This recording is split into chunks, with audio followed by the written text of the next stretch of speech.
Hi friends, வாங்க எங்கள் வீட்டில் வந்து மீன் வாங்கி வந்திருக்காங்க. வாங்க என்ன மீன் சொல்லி பார்க்கலாம். இங்கே பாருங்க, சாலை மீன் சூப்பராக இருக்குது பாருங்க. அதுவும் ஒவ்வொரு மீனும் சாலை மீன் எவ்வளோ பெருசாக இருக்குது பாருங்க. ஃப்ரெஷ்ஷான மீன். நம்ம இதை இன்றைக்கி பொரித்து தான் சாப்பிட போகிறோம்.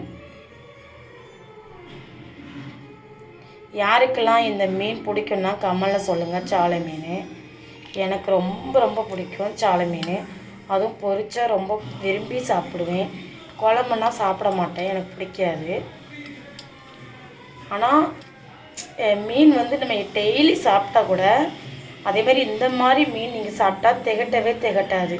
சாலை மீன் சாப்பிட்டா திகட்டாது, நெத்திலி மீன் சாப்பிட்டா திகட்டாது. அந்தளவுக்கு மீன் வந்து டேஸ்ட் நல்லாயிருக்கும். நீங்களும் இந்த மீனை வாங்கி பொரித்து வீட்டில் சாப்பிடுங்க. சாப்பிட்டு பார்த்துட்டு எப்படி இருக்குன்னு சொல்லி கமெண்ட் பண்ணுங்கள். இந்த வீடியோ பிடிச்சிருந்தா லைக் பண்ணுங்கள், ஷேர் பண்ணுங்கள், கமெண்ட் பண்ணுங்கள். முக்கியமாக சப்போர்ட் பண்ணுங்கள், சப்ஸ்கிரைப் பண்ணுங்கள். Thank you friends. அடுத்த வீடியோவில் பார்க்கலாம். ஓகே, பாய்.